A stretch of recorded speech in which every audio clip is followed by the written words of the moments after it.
All right, ladies and gentlemen, it is Tuesday, another week, another MSP Initiative webinar. I have industry veteran and channel guru, I call him, Tony Francisco. Tony, what's up, man? George, always a pleasure. Always a pleasure seeing you, man. Yeah. So you're in Florida, and Is I that know. all you needed to say? No. I was gonna say you're in Florida. You're a big UFC fan. You actually know the guys in the system, and um, and you've also had a very interesting kind of path, right? Career path to get to this point. So, lots of stuff to talk about. How's Florida right now, from your perspective? Do we have enough time to go over I this? mean, abridged version. How are things going? Florida's amazing. I truly enjoy Florida. Born and raised in San Francisco, California, and traveled the world. And I think one of my favorite places that I lived was Atlanta, Georgia. Um, but being a non-coastal city, being away from the water was difficult, which ironically made it more friendly because it was very transient, meaning people were there for 3 to 5, 8 years, and then move out of Atlanta. So everyone's like, "Oh, I remember what it's like to be here. What can I do to help you?" And you get that southern hospitality, and then you come to Florida, and now I live where you vacation. It's a very interesting place. The weather's amazing, except when it gets really hot in July. But the people are a lot of fun here, which unfortunately leads to problems with global pandemics. But what are you going to do? I understand. I understand. So what have you? I mean, are things right now a little bit kind of going the other way? Are we locking down again, or are things still pretty open? I think in general, we've been learning that the the country as a whole is not doing very well, and there are some hot spots throughout the country, ranging from Arizona, Texas, Florida, that are standing out, and it's not in a positive way. I think Florida is, from what I understand, at the top of that pile. And I also understand the numbers that have been provided are wildly suppressed. I literally just listened to a report of I believe I can't remember her name, but she lost her job. She originally put together the chart, the growth. They got rid of her for not suppressing the data. And so she started another, real-time style chart. And she says that the numbers that we see now are, 2-3 weeks behind what is actually going to be there. And even then it's a mixed bag of nuts, not the right numbers. But she says it's a lot worse than it actually is. So I'm confused, just like everyone else. I'm concerned, just like everyone else. But I think the one thing that we are all interested in is what's the impact going to be on me, on my family, on the children going to school, and from a job perspective, is the company going to be hurting so much that they can't employ me or contract me out, and that's a concern across the board. So I don't know the answer to that. I wish No, I did. I am just taking a kind of a pulse, if you would. So you've actually had a pretty interesting career path that I'm not sure everybody's heard, your story. So if you wouldn't mind sharing with the crowd, where did you start, and take us through your journey to today? Wow. So I think the original start was McDonald's. I worked at McDonald's, and then I remember looking in a mall. This is in the early 90s. So I take that back. I jumped in like TGI Fridays, worked at the bar there. It was great. But I looked in the mall for a job at one of those little stands in the middle, and there was someone selling cellular phones, and I was like, oh wow, it's commonplace. Back then, that was not commonplace. So I asked the guy. I said, what do you like? How do you like this? And he's like, it's really cool. No one's buying this, but they're really cool. Keep in mind, this is in '93 Right. When like one out of every 1,000 people had its own. Yeah, the 90 end of 92 it was end of 92. Wow, end of 92. So fast forward, I ended up getting an inside sales job, and because I knew enough about computers, I connected to the cell phone to a laptop, and then we developed what's called CDPD, cellular digital packet data, and I don't bore you with all that stuff. But if my claim to fame back then was, if you ever wanted to get a hold of me anywhere in the country, you called GTE MobileNet or any cellular provider and ask them, you're on a B-side provider, ask them how to connect your cell phone to your laptop. And I was one of two people that you would actually eventually get to, and in the country, it was weird.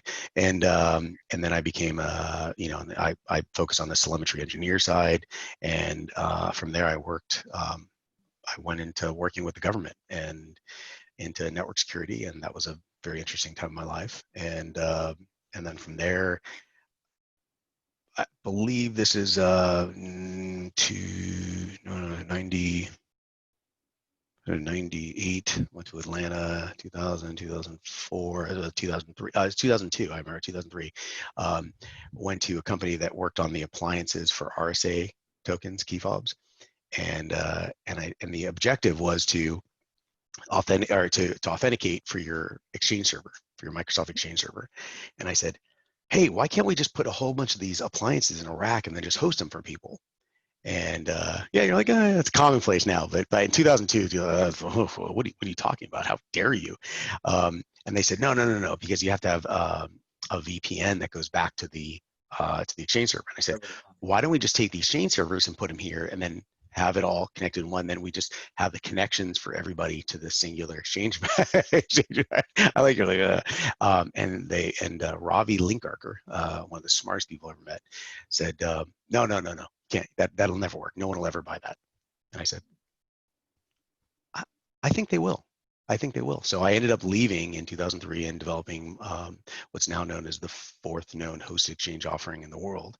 And it turned into something huge, and it was great, made a lot of money. And then from there, we were hosting a lot of applications, Exchange, SharePoint, CRM, Smarter Mail, Zimbra. And at some point I said, why are we hosting all of this? Why can't we just have a platform that plugs into the vendors that are hosting it themselves, and let the platform be private labeled, kind of a mask to, or a facilitator of, the services that customers are consuming, so the reseller gets paid for everything. This is just automating the things that were done manually, and even put it under one username and password. I mean, that's like the holy grail as hosted services come into play. And it seemed to take off, and I bought out the previous business partners that I brought into the company, and we redesigned, and it's been the longest launch process ever. But we are now positioned to launch the new version of CloudPlus, CloudPlus.net, and we are literally in the final stages. The contracts are inked. We're in the final stages of development. I think we're going to have our first major industry recognized change the second week of next month. I think we're going to be beta testing some of the new stuff, and then the following month everything goes live. And it's a perfect timing, especially when everyone's locked down and they're looking for a way to remotely access all these services and easily, from an IT perspective, administrate all the services from multiple locations. So I remember you recently giving a story where you were presenting to an event in Florida, and you basically had all these CTOs and CIOs in front of you, and you basically said, I can get into your network in 15 minutes or less. It doesn't matter where you are. Do you remember this story? That was at the Tampa Cybersecurity Summit. I believe it was in December. And yeah. Do you want me to repeat that story? Yeah, tell the story. I thought it was very interesting. Go for it.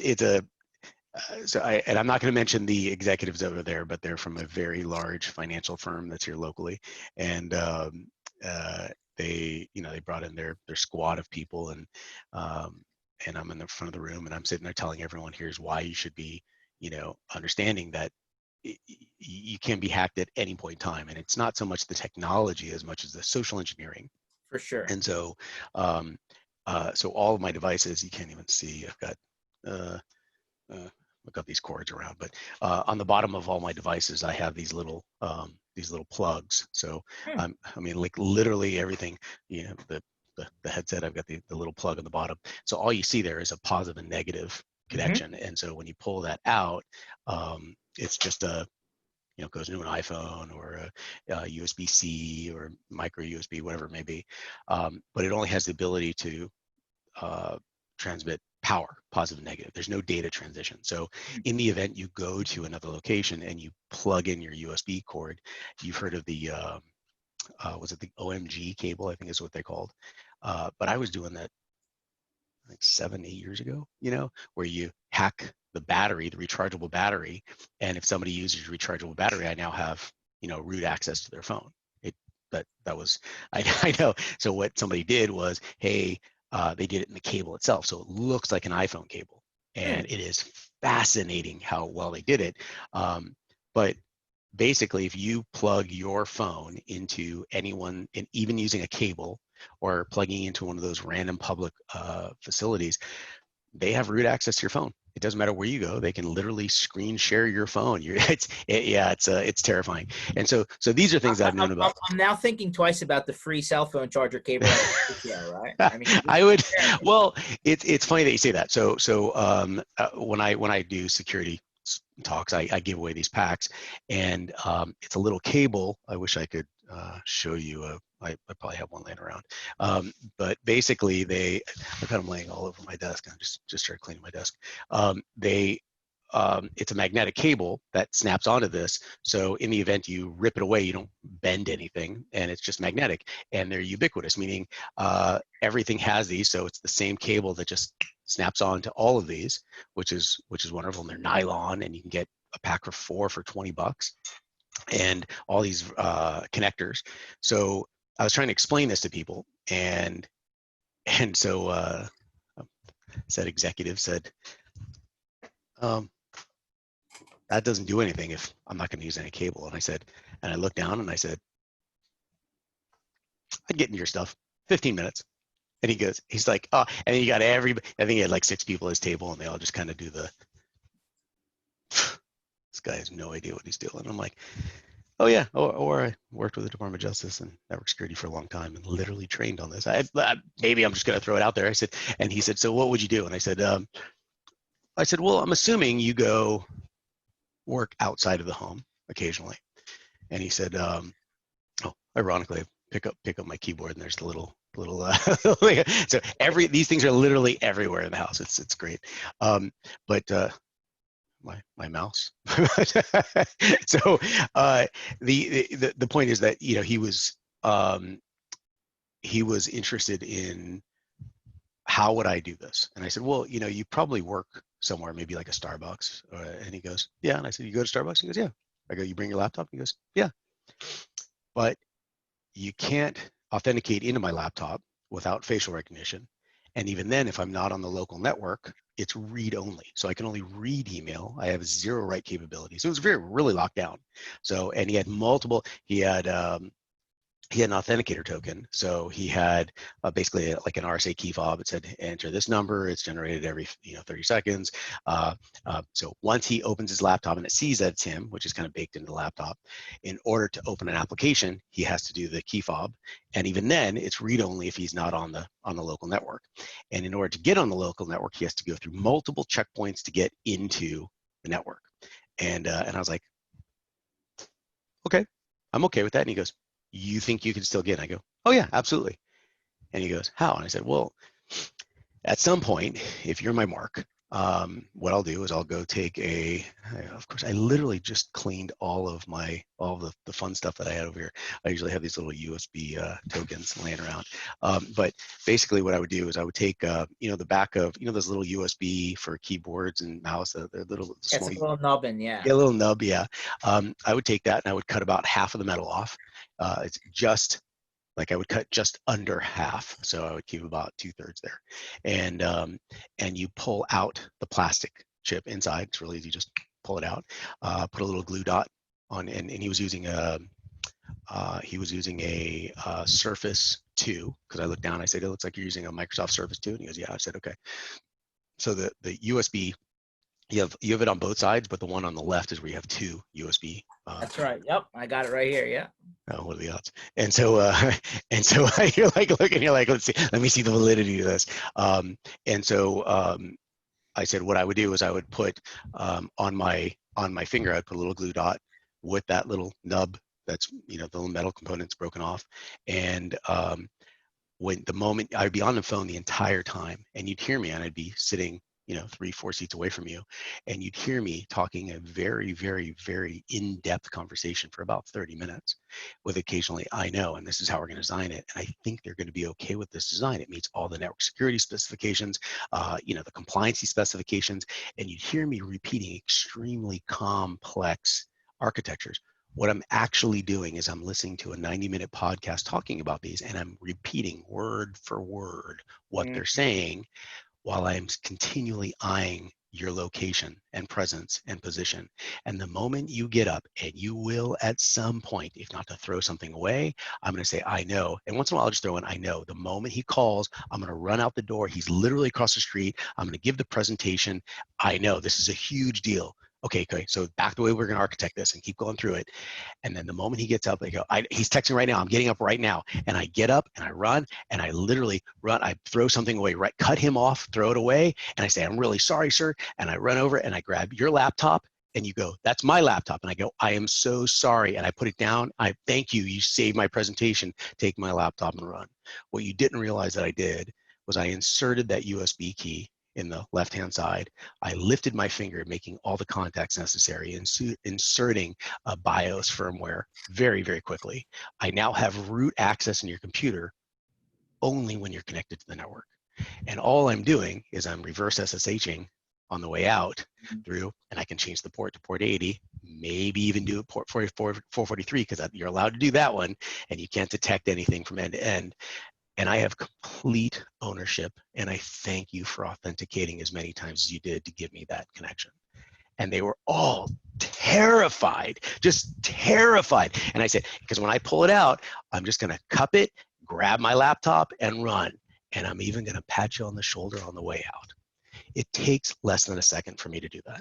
Some Mission Impossible stuff here, Tony. I've done that particular move quite a few times, but people don't understand the complexity, dazzling you with the basics of a hack, because all that story was to a buildup of me plugging that in, plugging. I'm not going to let anyone plug anything in. Of course, you're not going to let anyone plug anything in, but it happens.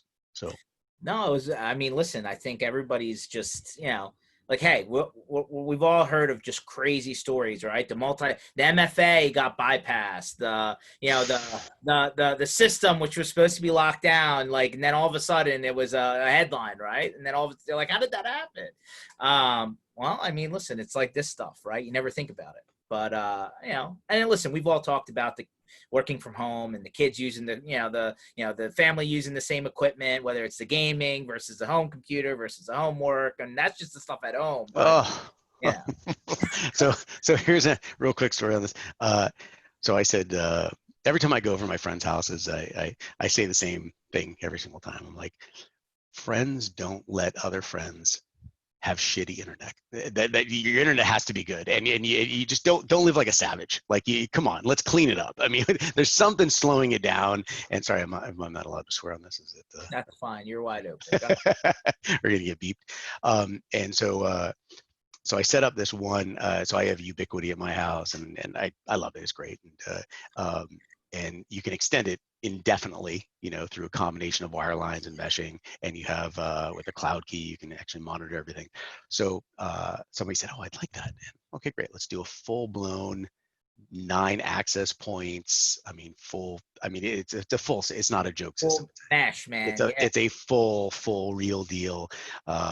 And so we get it all done, and we get the power, we get the cloud key in, and I have it set up pretty tight. So I limit, if you know cloud key, when you turn on the monitoring, the intrusion prevention detection, even though you have 200-300 megabits a second connection, it drops you down to like 50. And his kids were like, well, where are my extra 150, 200 megabits connect? Really, name one thing you're using more than 20 megabits for more than 10 seconds. Just name one thing. I mean, it's not going to happen. Let's stop. You're getting, I don't know what your practices are, but you're not going to be strained too hard.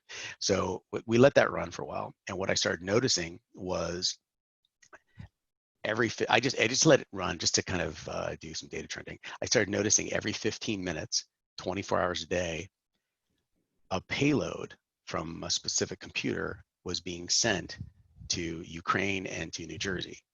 Every 15 minutes, 24 hours a day. An interesting combination of locations. Go ahead. Well, it was just I was like, well, then I looked at that and it was actually a copy of, because they were connected, and that's a whole different story. Because I was trying to inspect the payload, and I didn't want to say anything because I didn't want to freak them out, because maybe it was just me, Oh no, they hacked his computer because of a website that the kid went on the computer where they do their banking, and it was literally taking all the key logs and every 15 minutes, and it was sending that data. And I was like, oh, you need to change all your passwords. Like, now you need to wipe that computer clean. Let me go in and do an inspection. But the reality is they're doing very well off, and very well off. And they would have wiped out, they would have lost everything. I mean, absolutely everything. They had every single, from the payload infection that I did, they had every single clear text, URL, password, the verification questions, even the verification questions like, where did you meet your significant other? What was your dog's first name, or your first pet's name? And I was like, this is a real, like, it's just a matter of time. I mean, you literally have like 15 minutes before somebody's going to just start logging in, transferring these funds now. So, but what a, like, just for fun, let me just friends live like savages. Let me clean up your internet connection. And the other thing is, every time I go to someone's house and I use a knife and it's really dull, I'm like, I know this sounds really weird, but I'm gonna bring my knife sharpener over and I'm gonna sharpen your knives, because I know it's pet peeves I have. You got to cook, and you have to have good internet. You have to be able to cook easily and access the internet easily. So, Interesting story, man. You got good ones. So let's go now for a second. Talk to me. You talk to a lot of MSPs, on a regular basis. You've been around for a long time. You've seen the industry morph, right? Probably a few times over now. What are you seeing right now, right? Last 30, 60 days, where are things? Are you seeing things going up, down, in between? What are the conversations been like? This is a really interesting question. Specifically, the way you phrased it. What have I seen over the last 30, 60, 90 days? I think in general, every single person every company that I've seen has, they've taken it out of gear and they're in neutral, and we're all coasting to figure out the direction and the friction, and we're all looking for the path of least resistance, but we're all also looking to be able to change gears really quick, and we don't want to be stuck in hey, we're going to a full marketing campaign, when in 3 weeks, when all that money and effort is being spent, everything shuts down, and wow, that was a complete waste of energy. What we should have been doing is engineering a opposite direction solution. And so I feel like no one's really doing anything, but the common denominator is everyone's looking for a way to solidify a relationship with their customers better without a lot of resources applied to that process. So how do I keep my customers more interested in us, and more importantly, create almost an introspective or a catharsis of what's going on internally, so they can take their eyes off the concern, which we're all aware of what's going to happen next week, what's going to happen next month, and not necessarily create a project, but position or queue up projects later. This is almost a self-awareness time. So I guess the summary is, everybody's trying to figure out how to do something without applying a lot of resources and creating a commitment which would scare off anyone from doing it. No one's spending a significant amount of money right now, but you still have a lot of people in holding patterns. So how do you spin those plates and keep everything? Okay, so based on that description, what does it look like now, 90 days into the future, right? Or even towards the end of the year? Like, we're in the middle of the year, right? Do you think the holding pattern is still into 2021? Or do you think at some point, some of these things eventually have to trigger, and, orders are going to go through, or projects are going to happen, or like Give me your gut feel. You know, at December 31st, 2020, what do things look like then?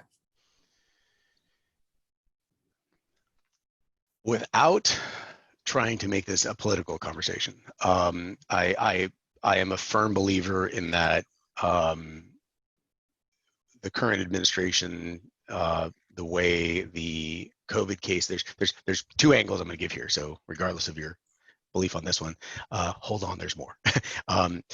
I think that a lot more could have been done sooner to prevent what's about to occur, because I don't think we're here yet.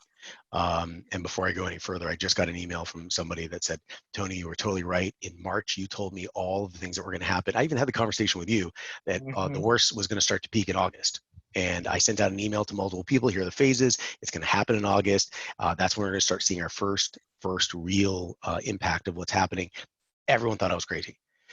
Well, hey, Florida's #1 on stuff, and guess what happens? 2 to 3 weeks after those numbers happen, then what's going to happen is, you have the incubation period, and then the hospitalization, then the mortality quotient, all that stuff, the fun stuff happens. So we know what's going to happen in August. This is not a conceptual number anymore.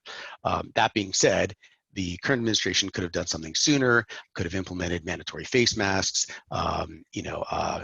very defined policies for school, for public associations, et cetera. And none of that was done. And everything that's being done now is too little, too late. So there's an eventuality there. The other side, which ironically, they argue very nicely against each other, is this is going to be it's going to have to be handled like a flu-like scenario where there's going to be deaths, there's going to be problems until we have, because herd immunity, from what I'm understanding, is almost an impossibility due to the fact that it jumps strains, we retain antibodies for 40 days. There's a variety of things. So until a vaccine comes out, and are you going to be the first one to take the vaccine? Anyways, so the question is, which one is it going to be? And I think ironically, just like socialism and capitalism, I think it has to be a combination of the two. I mean, you can't say, well, it's all pure capitalism. Well, then our roadways, fire departments, police departments, schools, everything. I mean, you got to have a combination and a balance of the two. You have to have a social awareness and policies based on that until things simmer down, until we have a more mature vaccine scenario or an understanding of what the real metrics are. And in addition to that, you have to say, hey, let's not shut down the economy and everyone die because we're afraid to catch the flu. So they argue nicely against each other, but again, so do socialism and capitalism. I think there needs to be a combination or balance between the two, because they do actually work together as long as we understand that. But to wear the jersey of one or the other, you're going to fail. And so push that aside. What do I think is going to happen? I think we're going to see the outcome of all of the testing results that are surfacing now. I think that'll come out in about 2 to 3 weeks. The real question is, how do you think everyone's going to react to that? And I think it's going to terrify people. I think it's absolutely going to terrify people. How do I think that's going to affect the MSP industry, the community? I think you're going to have mixed results. And literally this entire time since I just told you in March, I wrote an email out to everyone here. It's all going to happen in August.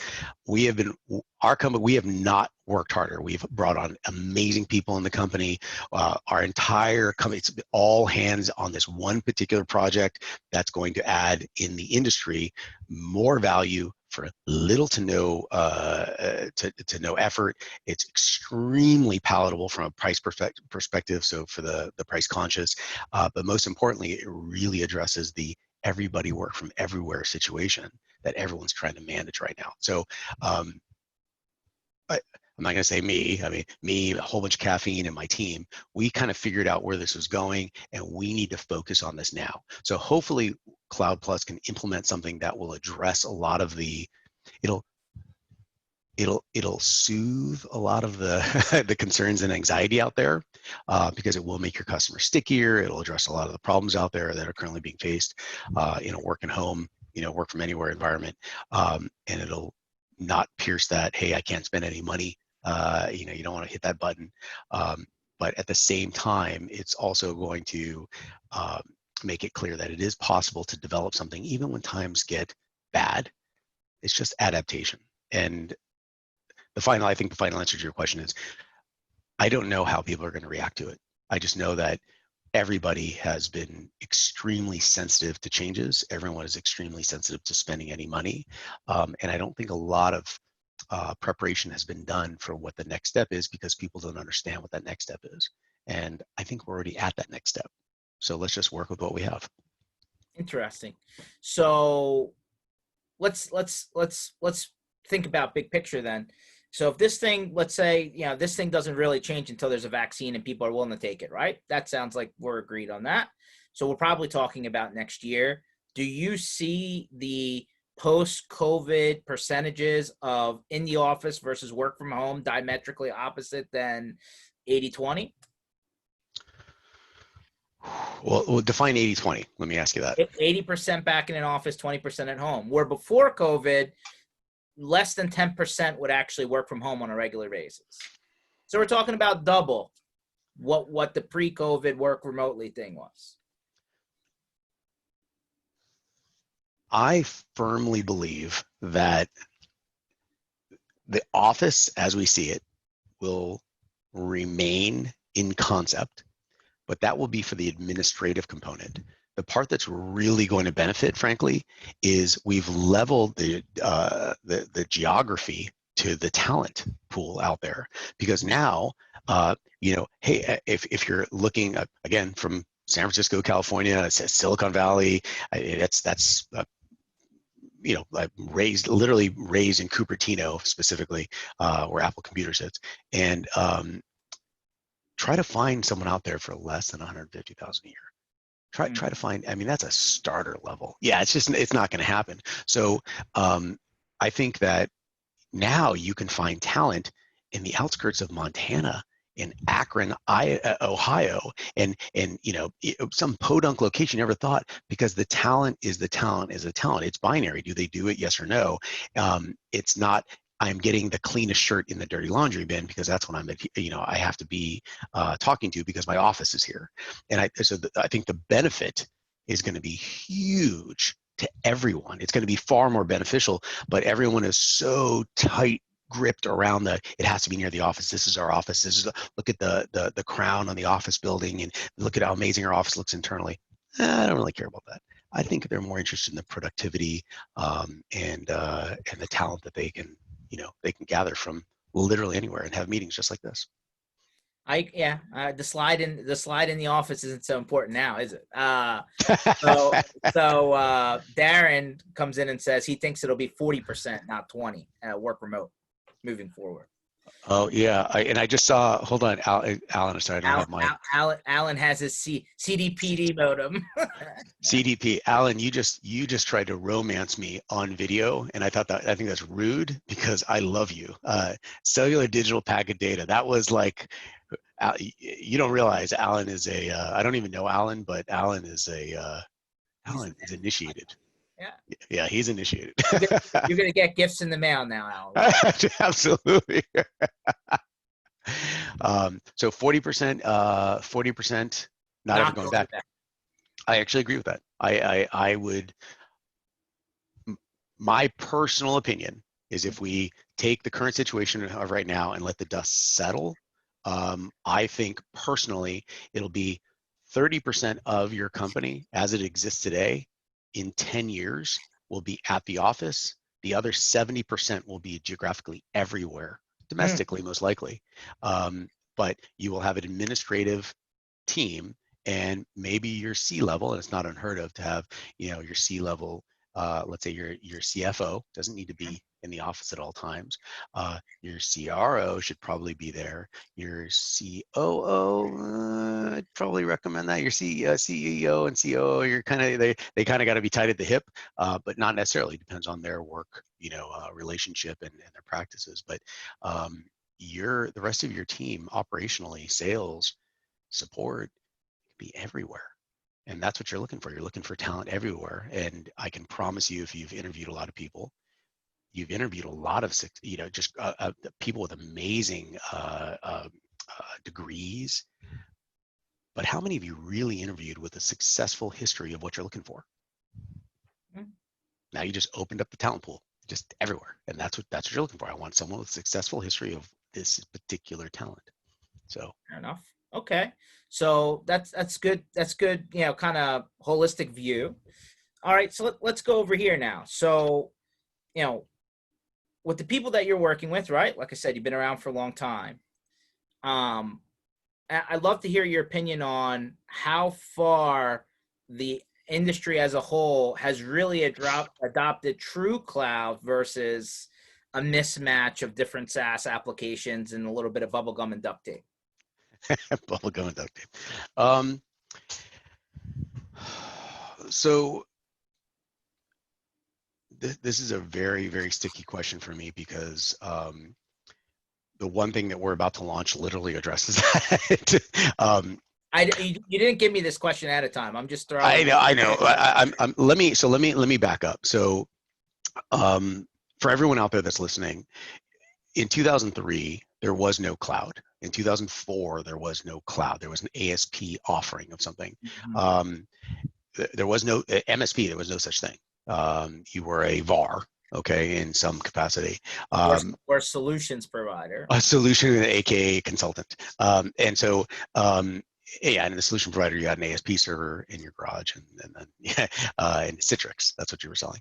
So the MSP wasn't there. So I was part of the first ever round of MSPs. Actually, I was before the MSPs, and then MSPs started private labeling our stuff. We went from a company called the Message Center, offering hosted, just email hosted exchange, to VAR Dynamics, because I thought, okay, VAR, remember, no such thing as an MSP. So we named the company VAR Dynamics.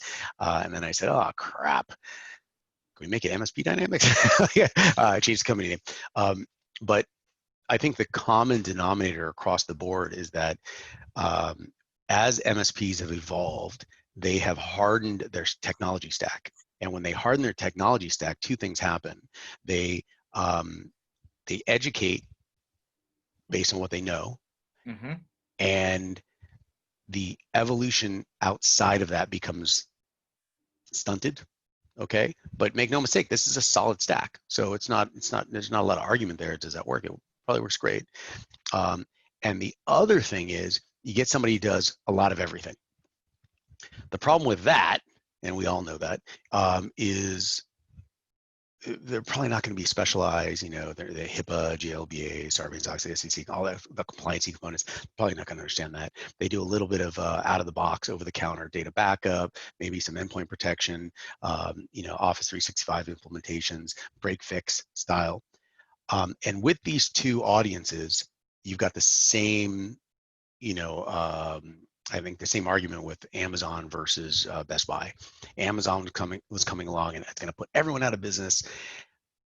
Best Buy has had the best 3 years ever in their history because Best Buy does what Best Buy does. They do a very specific, this is what they do. Amazon kind of does a lot of stuff, and it's going to replace those people that just do a lot. They don't do something specific. And so as vendors create a more holistic, almost like a casino style, hey, everything's in here in my Microsoft or Sophos ecosystem. You don't have to leave the casino. It's all in here. Why do you need to go out there? No, we've got it right over here in this section here.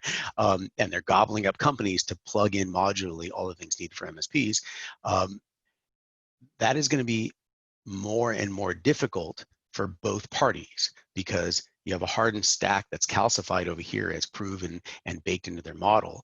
And then as they find something over here, it's either an all or nothing. You either become an all Sophos Microsoft shop, or the best of breed, or you come over here and do a little bit of everything. And that's becoming even more difficult, because customers are like, no, I want the best of breed here. I don't really do it at that caliber. We're gonna have to contact this person over here. And now people are struggling. Okay, the MSP community is struggling. Customers are struggling. So what we're trying to do, CloudPlus, is trying to figure out what are the lowest common denominators across the board: security, data backup, user management, identification, password management. All of these things are the lowest common denominator. It doesn't matter which house you're sitting in. And I believe that what's going to bubble to the top are the people that have a very specific, focused security stack, and they're willing to evolve it with the best of breed solutions slowly but surely. And they're learning how to not only onboard new technologies, but also shutter old ones with a replacement and a transitionary plan. That's what I foresee the future to be. Okay, that's very interesting. So how often should somebody really be evaluating their stack? I mean, is it every quarter, every year, every 3 years? Like, what's the interval here? Because the industry is moving at a stupid fast warp speed. I mean, just gonna be honest. So I just got into a conversation about this with my friend. He's talking about his son. He's like, I'm a young son, he's 8 years old, and he says, I am absolutely, I do not want any more presents for my kid. We need another room just for the toys for a kid. And I said, well, here's something to think about. Every time he gets something new, you start off with, he has to give up 3 things. You have to give everything and donate them, give them to someone else. And of course he's going to freak out the first, but eventually he's going to realize he didn't need those 3 things anyway. And then the next round of toys, he's got to give up 10, and the next round 20. And you'd be fascinated. 2 things are happening. You're cleaning house, and you're also becoming more anesthetized to the transitionary period. And no one likes change. No one likes change. So if you're getting those 2 things, your child familiar with those 2 feelings, getting rid of things and cleaning house, and realizing the priority of what you need and what you don't need, that's a really good foundation. He's like, that's awesome. The exact same thing happens in the MSP community, where I would challenge that once a quarter, that's a lot, but I mean, every 3 months, you're like, hey, let's just bring in something. Let's just look at it. Let's just look at it. Okay. Once a year, figure out, here are things that we are going to do. We're going to start implementing for the next year. Like, well, let's start standardizing. This is now an official option. But every other year, you should start, or every 3 years at the latest, do a hard refresh and evaluation of the technology. And here's the one thing that we're going to get rid of, and here's the one thing that we're going to start, we're transitioning people to. So I think the 2 kind of fit hand in hand. And if you have kids, you learn a lot from them. And it's not even from them. You're learning a lot from your practices of all the things in retrospect you would have done differently. Brent sends in here. He's like, great suggestion. Did that with my daughter since the 80s. Apparently it works. Thanks for chiming in, Brent. Nice. So one of the hard parts that seem to be pretty unanimous, regardless of location, right? I don't care if you're Europe, APAC, US, Canada, whatever. A lot of these newer offerings on the market, right? Some of them always spawn from the enterprise and then trickle their way downstream. Are like consumption based, right? And then keeping track of that math and billing on time and making sure that there's not a cash flow pitfall, right? Because those things change so frequently seems to be a problem, right? I mean, there's tools that do some over here and some over there, but that seems to be the major pushback though when you're evaluating some of this new stuff, right? What's the answer to that? I mean, I feel like some people have DevOps their own solution. I feel like nobody has, there's not one, way to solve this problem kind of thing. Well, now specifically the problem being what?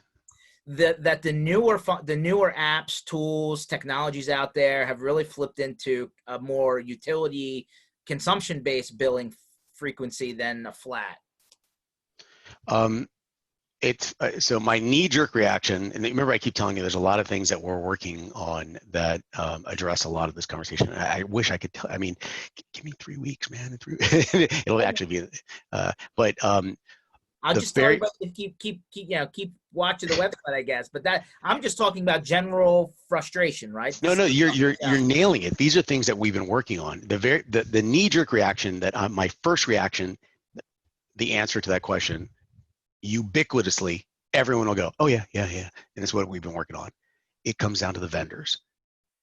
NFR licenses, not for resale licenses. And you know why? Because, and these are things that I face every single day, which is I'm telling a vendor, here's an argument that is happening, well, it just happened over the last 3 weeks. Hey, listen, we, CloudPlus, can offer every single one of our MSPs we can literally have this in the hands of hundreds, like every one of their employees, the MSPs right now, active MSPs, for free. Let's give it to them for 6 months. And in a 6-month window, when they activate it, clock starts ticking. And in 6 months, they have something that they'll either use or they don't use. And at the end of 6 months, if they have one customer of, let's say, 10 seats or more, they get to keep these NFR licenses indefinitely, just until they don't have customers. If they don't have any customers, then they have to pay for it or deactivate it. It's that simple. And I am of the belief in that Pareto law, 20% of the top are going to bring in customers quickly. 20% of the bottom aren't even going to activate it, and it's not going to do anything, or they're just going to drop it. And somewhere in between, they're going to use it and they're going to really like it, but they're not actively selling it because they're going back full circle to what we talked about. The technology refresh and the review hasn't hit that window yet, so they're still using internally. They'll pay for it. Congratulations, you just got a whole bunch of paying customers, ironically, which will expose it to their paying customers, and you'll have a ripple effect. And the moment those customers start paying, the NFR component kicks back in. Those are free internally, and everyone, it's a win-win across the board. But exposing the technology to the people that have the customers who you're trying to get to, that should be your number one focus. Complaining that you're giving away software for free is so short-sighted, so myopic. It doesn't make any sense to me. It just doesn't scale. You know, you're squeezing as hard as you can, get all the blood out of the rock. It doesn't make any sense. So it all comes back to the vendor level. Just my opinion, though. Probably every vendor, I'm gonna get all these instant messages from vendors saying, screw you, Tony, you're just trying to give away our stuff. No, I'm trying to make it so people actually consume your stuff. That's my job. I don't make any money if other people aren't selling it. If people aren't consuming it, I don't make any money. Either do you. So. Fair enough. I mean, Alan pipes in while we were talking. He says, in your sales and planning, distinguish what you do sell and how you do those things. No, totally get it. Tools are a means to your end outcome, right? I mean, and I'm a total fan and, you know, absolutely of the Kool-Aid that you should be selling business objectives rather than just spinning wheels. 100%. To your point, Tony, what's your vendor evaluation checklist then? What should it, when you're going through this evaluation cycle, what are the things that you should be, you know, checking off as you're going vendor to vendor to determine fits or doesn't fit? There's actually a huge vendor checklist, and I worked with Jason Bystrack on this for literally years. For the, you know, Jason Bystrack, for people that don't know, he's been in the industry for a long time, so smart guy. Makes me look like I know nothing. It makes me mad. I want to hate him, but he's so nice and smart. Was he 20, almost 23 years at Ingram Micro? He was like their first cloud services employee. He knows a little bit about distribution and vendor management. He knows just a little bit. Also a good friend of mine, and literally texting me during this call. So plugging him. Yeah. But one of the things that Jason is really good at is understanding the fact that all of us are all talking about the same thing, but from different perspectives. So we can sit here and argue about whatever it is, but we're arguing because you're looking at it from a vendor perspective. I'm looking at it from an MSP perspective, and that person over there is looking at it from a customer perspective. We're sitting there arguing, we're talking about the exact same thing. So when it comes from my perspective, I am absolutely an engineer by definition, by trade. So the technical perspective was what? The knee-jerk reaction to your question is, I have three things. Do you have an API that's well documented that allows me to create a partner in the vendor platform, allows me to create a customer under said partner in the vendor platform, allows me to create a user under said customer in a user in the customer platform, in the vendor platform, and then a license associated to the user under the customer, under the reseller, in the vendor platform. Do you allow me to do that with an API, go back and forth and alternate licenses? And that is like entry level 101. And if the answer is an API, then no, we'll use smoke, smoke signals to make something happen. Sorry about that. The second question I ask is, do you have a per seat per month billing mechanism, like a per belly button per month billing mechanism. If they want you to purchase the license all at once, not for me. It's not, that's antiquated. I feel that let the MSP decide if that's delivered to the customer like that. But at the end of the day, if I'm telling you it's month to month and you can cancel at any time for any reason, there's no contract, there's no implementation fee, no setup fee. That's the way it should be from the MSP perspective. But it's not the MSP perspective. It's the customer perspective, because as a customer, that's what I like to hear. An MSP, however, can maybe repackage that and say, here's a yearly agreement, a bi-yearly agreement, et cetera. And there's discounts according to that. Guess what? You're only going to do that if your customers find that palatable. And so, but we like, as the vendor component, we like to have it a la carte, for lack of a better term. And the third thing I ask is, if a customer comes along and they already have the service through someone else and they want to transition it into this platform, do we have a way to switch? Basically, it's called change the partner of record via API. And the reason that is because now what that allows is the MSP to stop stealing a service from a customer, because now you're just picking, okay? You're swooping in and picking a service.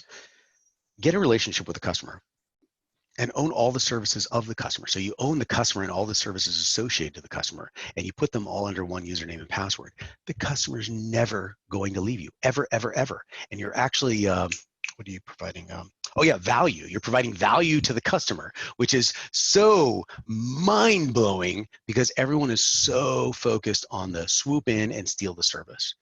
Don't do that anymore. It doesn't make any sense. The problem, the argument against everything I just said, there's never really been a platform until now that allows that. And everyone is just another distributor, and you have the same pig and different types of lipstick on it. And I don't care what you say and who your distributor is, they're all just a marketplace. It provides no value for your customer outside of the initial sell. That's just all it is. So we, CloudPlus, have been working exceptionally hard to do exactly what I just said, is to provide value.